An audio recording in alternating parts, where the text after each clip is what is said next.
It's been a while since we connected with you, and he'll give you an update of what we have been up to and a couple of other issues. Mr. President, you're welcome to speak to us.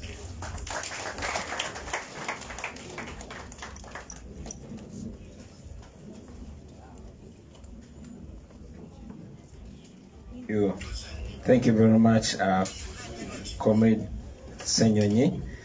I'm struggling to start calling you honorable, because when you have a friend, you are used to calling him by his name.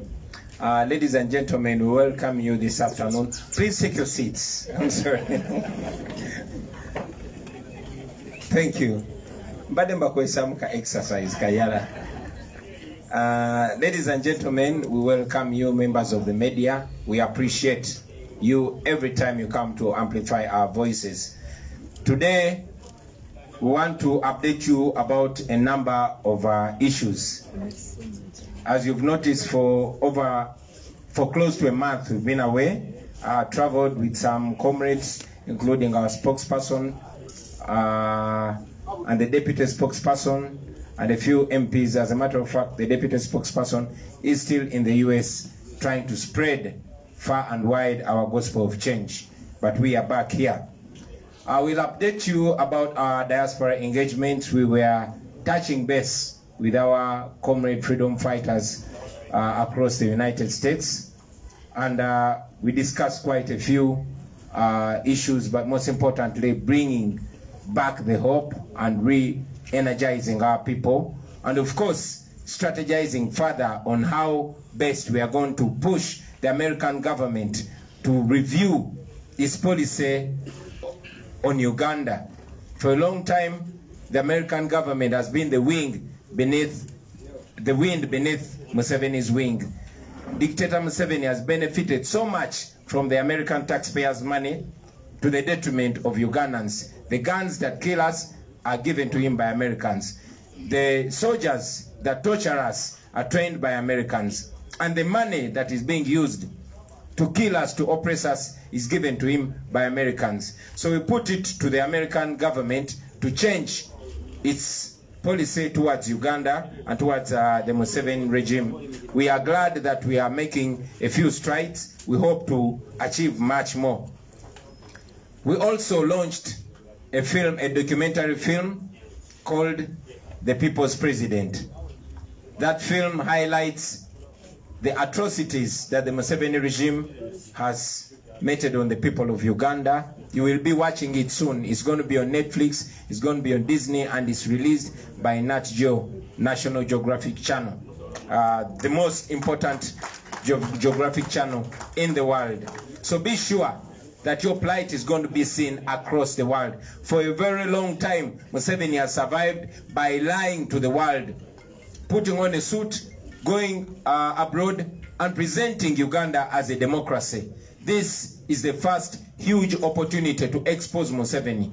And as we speak now, most policymakers in America are considering reviewing their relationship with Museveni, because now they see him for the dictator and murderer that he is. That film will be coming to you. I know that it will be hard to allow it here in Uganda, but they don't control Disney, they don't control Nat Geo, so you will see it. Mujirinde mujakwa mujiraba.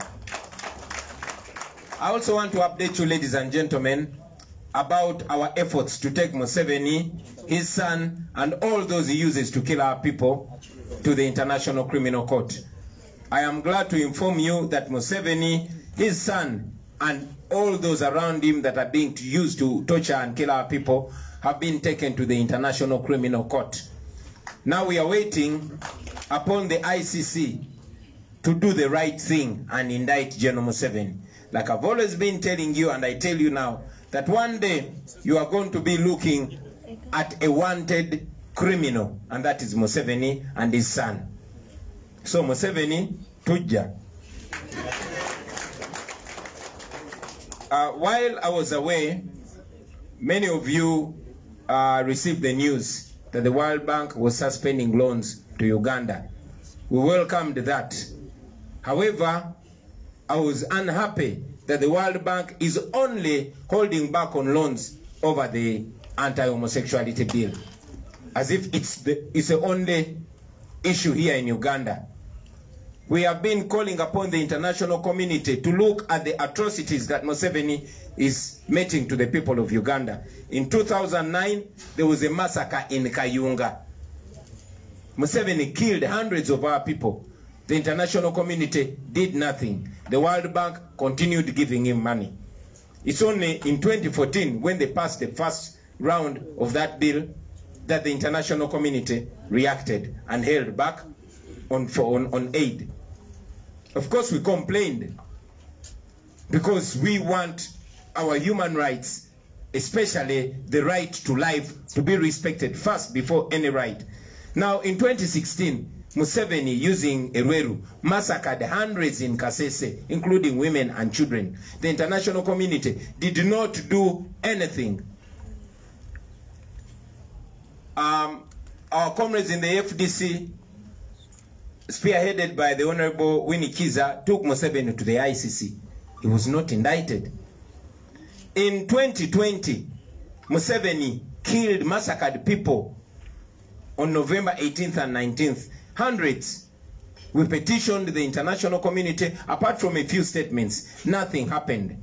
You know, in 2021, Museveni rigged the election clearly, even by their own assertions. The European Union and the United States Foreign Department released a statement to the extent that Museveni was not a legitimate president. Unfortunately, only months later, the IMF and the World Bank was pouring dollars to Museveni. So it's only in 2023, when they brought the anti-homosexual law, that the international community reacted. While we welcome sanctions against Museveni, we call out the hypocrisy of the international community. We want them to know that our right to life matters as well. That the lives of the hundreds of people that are being killed matter as well. You should not only look at gay rights as the only rights in Uganda. Does that mean that if Museveni repeals that law like he has been doing, then he has the right to kill people? Does that mean that if Museveni repeals that law, then you will continue giving him money even when he massacres Ugandans? So we continue to say to the international community once again that all human rights are human rights, and you should not be selective. You should not be selective in the application of human rights. I want to comment about the regime infiltration. Still, while I was away, in fact, before I left, there were scandals in the FDC.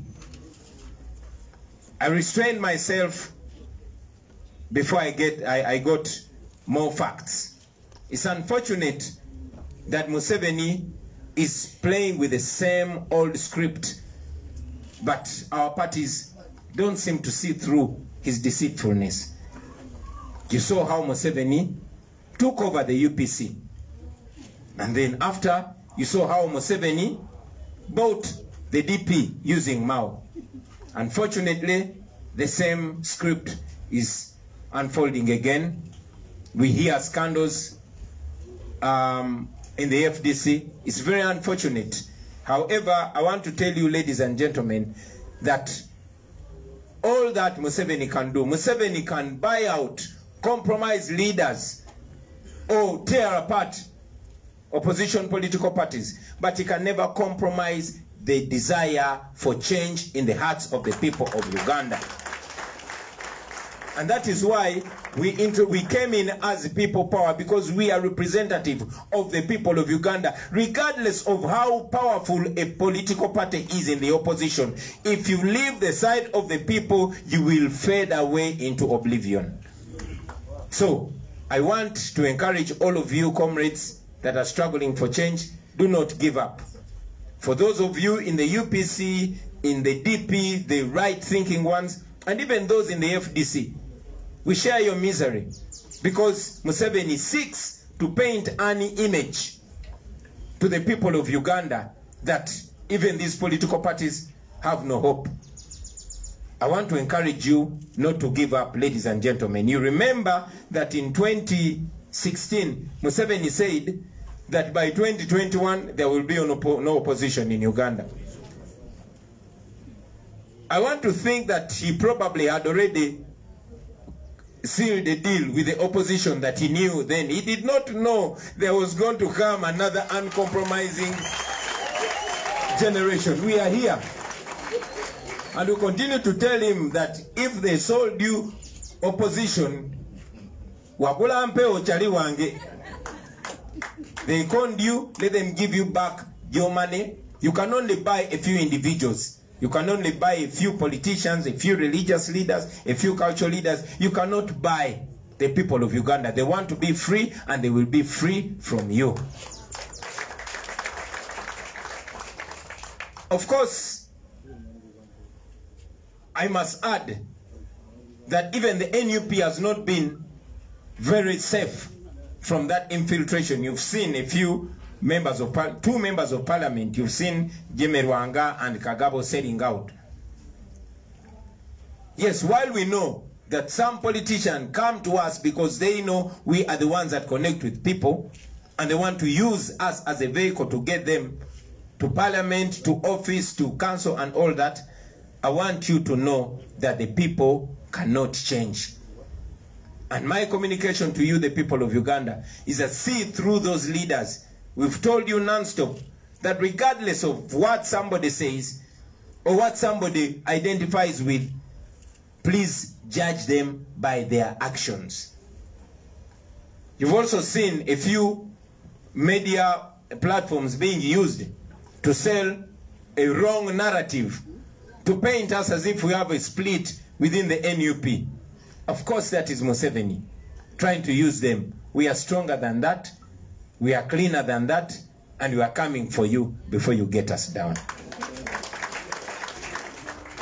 Finally, ladies and gentlemen, I want today to announce to you that having traveled the world over, having galvanized our support the world over, we are back on the ground. And today I want to take this opportunity to announce to the country that we are going to carry out a nationwide tour. We're going to carry out a nationwide tour where we'll be meeting our leaders, we'll be opening offices across the country, and we'll be addressing the people of Uganda because it is within the law. We know that the last time our team tried to go and do their constitutional work, the Honorable Nyanzi there was beaten so badly. What answer kutambula bulungi mukulu wange? Yeah, you remember Nyanzi was almost killed, and many of them were attacked. But we shall not fear.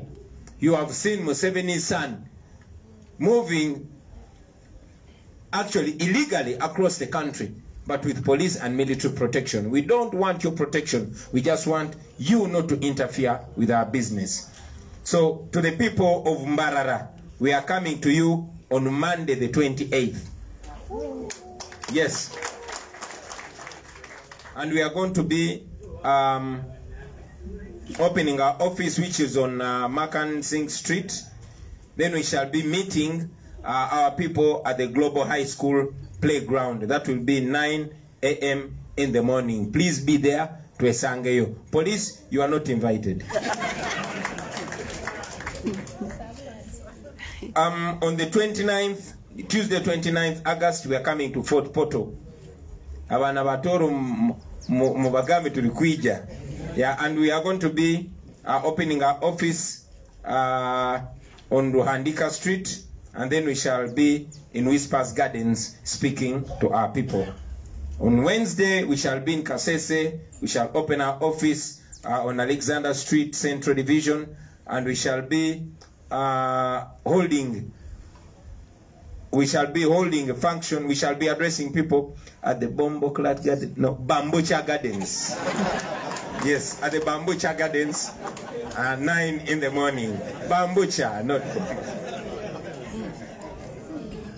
On Thursday, we're going to be in Kabale.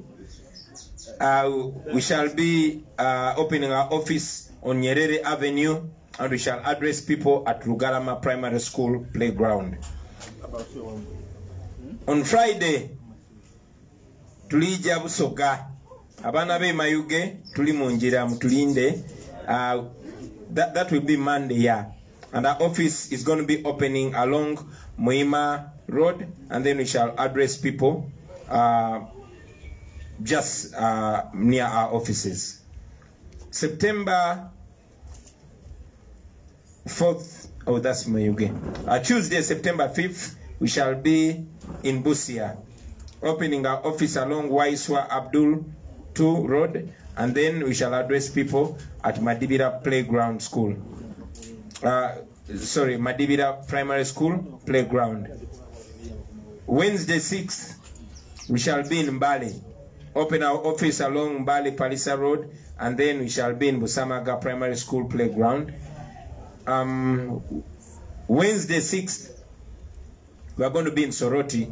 We shall open our office along Ajib Street in Kangere, and we shall address our people at San Marino Guest House grounds.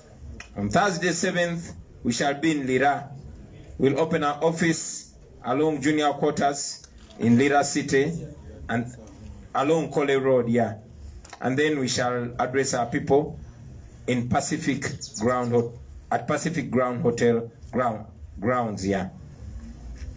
Thursday 7th, we shall be in Gulu.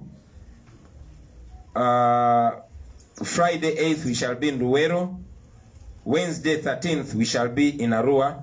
And more details will be communicated to you, ladies and gentlemen. Like we have said, we are doing all this within the law. As required by the law, we've communicated with all offices. And we are going about our legal office. We don't expect any inconvenience. I want to thank you, ladies and gentlemen.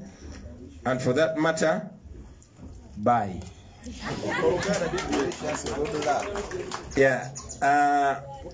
Nenda bita mu Uganda. Tidio bandi ruidukira.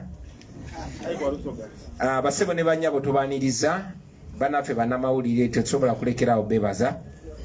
Olwokutuyambanga okukangulanga ku ddobozi lyaffe ne mulyongerayo ne mulituusa eri abantu mwe aba media ya bulijjo namwe abo ku social media namwe ba bloggers n'abantu ba bulijjo mwebale nnyo mwebalire ddala basebo ne bannyabo. Olwaleero twagadde okuba tangaza ku kyetubaddeko oluvannyuma lw'okuba nga tetuli mu ggwanga. Nze wamu n'omwogezi waffe n'abakulembeze abalala tubadde twatambula ku mirimu egy'enjawulo. In fact, omwogezi waffe twamuleseeyo ye Comrade Alex Watson Mufumbiro akyali mu kwogera ne bannaffe mu bitundu eby'Amerika eby'enjawulo kubanga tubadde tulina okukomawo ate tubakane n'ejja kuno. Naye nga betwabaddeko twabadde tusinkana bannayuganda bannaffe okubazaamu amaanyi okuba updatinga okubabulira ekigenda maaso wano ewaffe Uganda gye batali be baate balabye ku social media nga nammwe bwe kitukakatako okubattaanyiza bebibadde eri. Tusinkanye bannayuganda bannaffe twabadde ne convention eyabadde Washington DC. Kyatukoze bulungi nti bannayuganda basobodde okujja ne twogeramu ku ngeri struggle yaffe gy'erina okutambula n'okusingira ddala omulamwa gwabadde gwa kupushinga gavumenti ya America okulekeraawo okuvujjirira gavumenti ya Museveni eyamusibira mu bbwa ate etaliiwo ku mateeka. Twabadde nga tulaunchinga film yaffe documentary gye bakwata nga batandika emyaka egy'emabega naye erimu bingi nnyo bye twayitamu mu kalulu ne bannayuganda bye bagenda maaso nga bayitamu olunaku lwaleero. Munajjukira nti Museveni ng'akozesa ssente z'omwomusolo akoze kyamaanyi okulimbalimba ensi n'okugirowoozesa nti Uganda kiri mulaala. Ayambala essuuti n'agenda eyo n'asasula abannamawulire oba aboogezi abamanyiddwa ne bamusiigira akazigo. So otuuka mu mawanga ago agavujirira Uganda nga galowooza Uganda eri democratic nga galowooza abannayuganda beeyagala. Ekyo kibadde kitukakatako ogenda okukiyiwa era nina essanyu obategeeza nti Museveni kati ali bukunya. Nina essanyu obategeeza nti Museveni takyasobola kulimba bantu kuba bye twogerako tubadde nga tubyogerako kati twabibalaze ku documentary nga bya ddala nga si bizannye wabula nga bya ddala. Ensonga lwaki tuli basanyufu nnyo documentary eyo yafulumiziddwa omukutu ogusinga okuba ogw'amaanyi mu nsi yonna gwe bayita National Geographical Channel. Egenda kubanga batuukako, yes bayinza okugigaana okuplayinga mu bibanda wano naye sirowooza nti balina obusobozi obwo kubanga egenda kuba ku internet, egenda kuba ku Disney, egenda kuba ku Netflix. Buli omu ku mmwe ajja kuba asobola okujja accessinga omwezi ogujja. Nyina n'essanyu bategeeza bassebo ne bannyabo nti tumaze ebbanga ddene nga tusaba ekkooti y'ensi yonna egule omusango ogw'obutemu, ogw'obukutulugunya, ogwa genocide n'emisango egikwatagana ku batemu ate nga bali mu buyinza. Era nyina essanyu bategeeza nti International Criminal Court oba ekkooti y'ensi yonna ya receivinze omusango gwaffe, era watwogerera Museveni ne mutabani we n'abo batemu banne bakozesa okutaba na Uganda bali mu kkooti yansi yonna. Evidence gyeri y'abantu 200,000 naye kkooti y'ensi yonna ekyayagala evidence endala. So olunaku lwa leero bw'otambula ng'ensingo giwanise waggulu, tambula ng'oli confident. Era kozesa nnyo kamera yo, bw'obakwatirako kozesa kamera yo. Njagala evidence eyo bassebo ne bannyabo. Tugenda ba communicatingira ennamba kwe muteera evidence eyo. Museveni buli kyakola okutandika n'olwaleero genda maaso. In fact okutandika n'ejjo. In fact okutandika n'omwezi oguwedde. Buli kyakola abatuwa bujulizi, abatuwa evidence. Kyetubasaba mutuyambe mu bifilminge. Kyekisooka ekyokubiri temuba na kutya. Buli kyakola abatuwa evidence. Nakyogera nga asaaga era nkiddamu naye ku luno nga sisaaga n'akamu. Nti olunaku lugenda kukya nga Museveni onaye bamukwatira bamukabajjeeke. Era mbasuubiza nti mu bulamu mu lifetime yammwe mugenda kulaba ku Museveni ne mutabani we n'abo be mulowooza nti bakitalo nnyo mugenda balabako mu kaguli k'ekkooti y'ensi yonna nga batebya ebikolobero bye bakoze ku bannayuganda. So nyina essanyu bategeeza nti kati abo abatemu bali mu kkooti y'ensi yonna.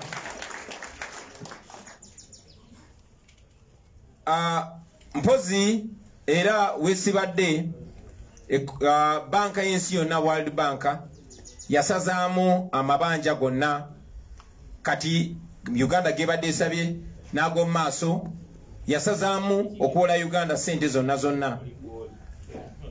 Tumaze ebbanga nga tukisaba era twakisanyukira naye ate ekitatusanyusa y'ensonga gye baawa.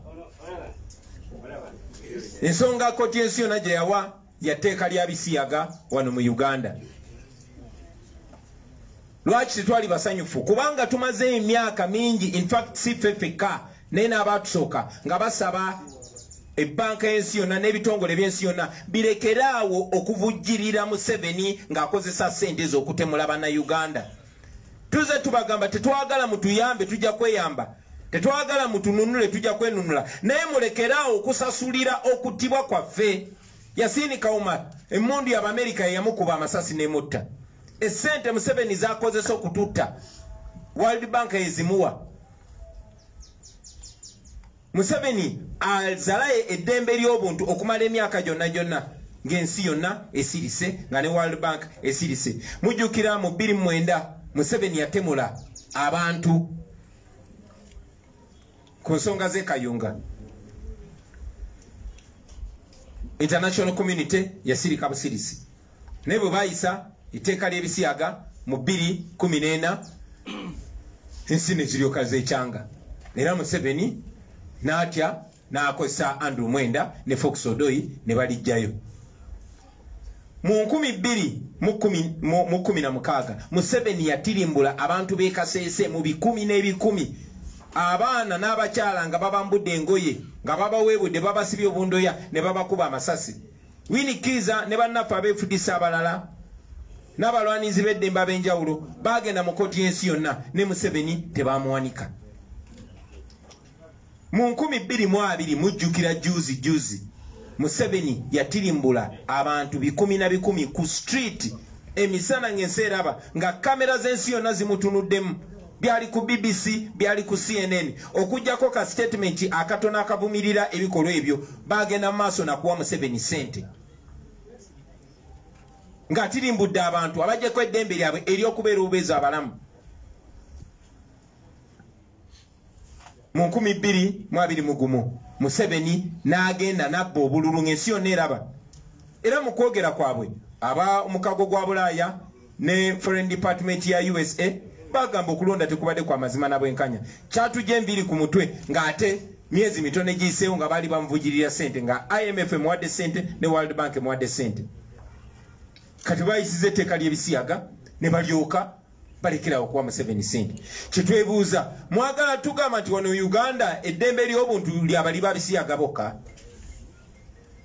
Mwagala tugamba tina abantu bebatta mu 2009 Kayunga, abantu bebasadde ke Kasese, abantu bebasse mu 2021 bo tebalina ddembe lyabwe? Tetumanyi na kumanya oba numu abo mwalimu abamu kwabo bate balimu.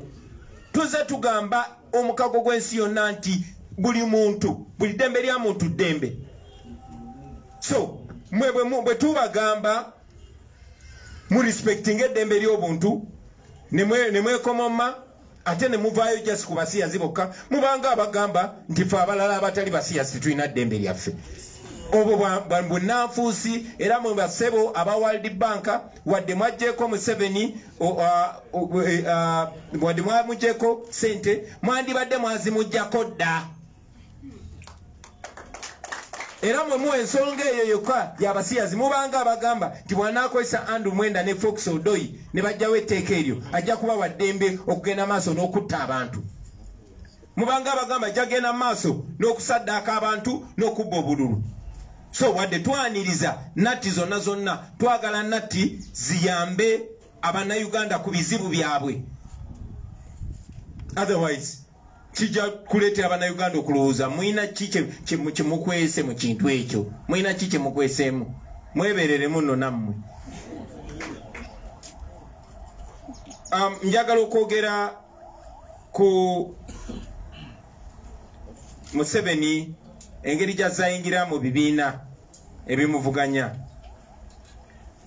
Mwalaba Museveni bwe yawamba UPC ng'akozesa akena n'agitwala. Mwalaba Museveni Norbert Mao bwe yamuguza DP. Kakati njoli abalamu mwalabye Museveni bwe yayingidde mu FDC ngera akozesa ssente za musolo. Naffe kennyini abadde agezaako tuyingiramu kubanga batwaka kagabo mwabalabye, bajemerwanga mwabalabye, n'abalala mujja balaba muteekewo maaso abiri. Njagala okubategeeza bassebo ne bannyabo nti Museveni asobola okugula abakulembeze naye tasobola kugula bantu.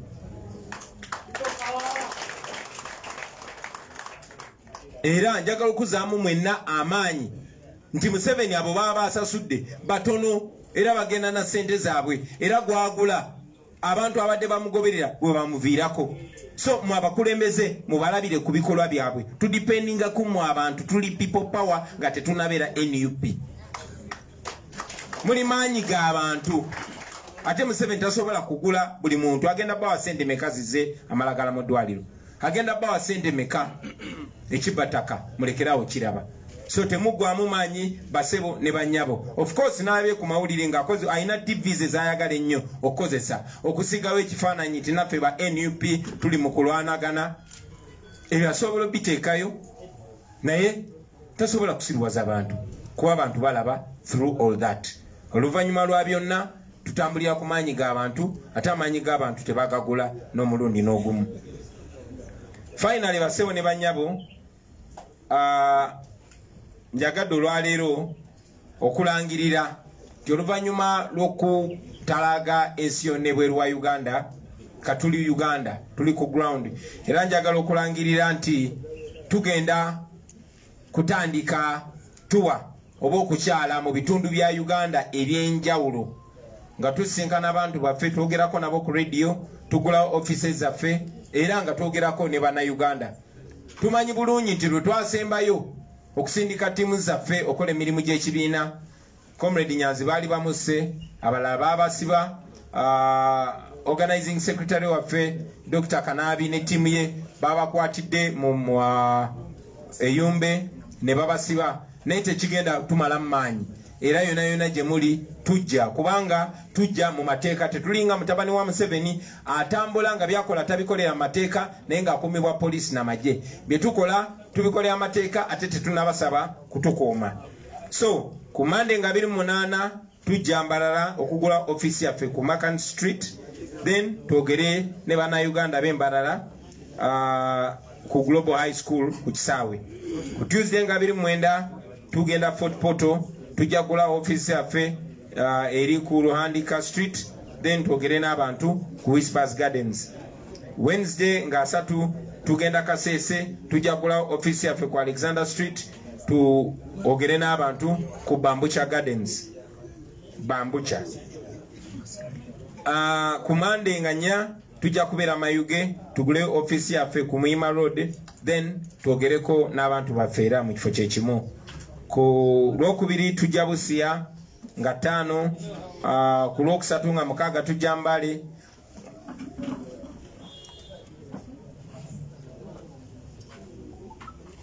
ku Lwokuna tujja Lira nga 7,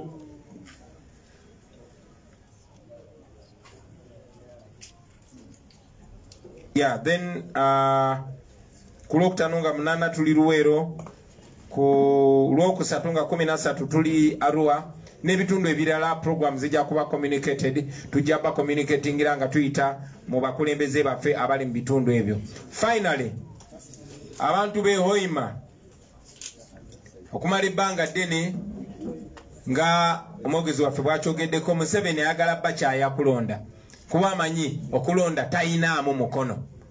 Amanyi nti bwe bituuka ku by'okulonda tayinaawo chance, kati ayagala bibakyaya, ayagala mulekerawo okulonda kuba buli bwe mugenda okulonda mumuswaza buswaza. Tuzenga tubagamba temukoowa, kubanga okulonda y'engeri y'amateeka gye tusobola okwembarasinga Museveni, okumuexposinga, okumunafuya, eventually okumusuula. Badictator abagwa nga akalulu tekanabaawo, bagwa mu kalulu, bagwa n'akalulu nga kawedde. But most importantly, akalulu bwe kabaawo ne bwe baba bakabbye batya, kabaleka kabakubyemu ebituli nga tebakyasobola kustandinga. Museveni okubanga atya amawanga g'ebweru, n'okubanga tulina ensonga ez'omuzinzi okwetoola ensi yonna ezimudiscreditinga, kwe kuba nti twamuwangula mu kalulu. Tumanyi bulungi nnyo nti Museveni abantu b'e Kayunga yali ayagala nnyo bagwemu amaanyi batame, bwe twagenda ne bamuwangula squarely n'alangirira mulala, nga bwe yakola wano mu Kampala Central, nga bwe yakola Ejjinja, nga bwe yakola ku nze kennyini. N'atuula mu ntebe gye nalina okuba nga atuddemu, naye tekyamwonya kuba tagituddemu, asitamyemu nsitame. Kino nkyogera kubanga singa yali mukulembeze eyalondebwa ng'era ayagalibwa, yandibadde tatambulira mu kumakamberenge nga bw'akola kati. N'olw'ensonga eyo, basebo ne bannyabo, njagala obbategeeza nti e Hoima tujja e Hoima, nze kennyini nja kujja e Hoima nkampingeyo ennaku mmeka 3, kubanga nja kuba nzijayo mu mateeka. Tugenda kujja tuwagire muganda waffe Moses Aguda, ate era agenda kuwangula. Ekyokuba oba bamulangirira oba tebamulangirira, ekyo kiri ku mwami by'Abakama n'obuswavu bwe.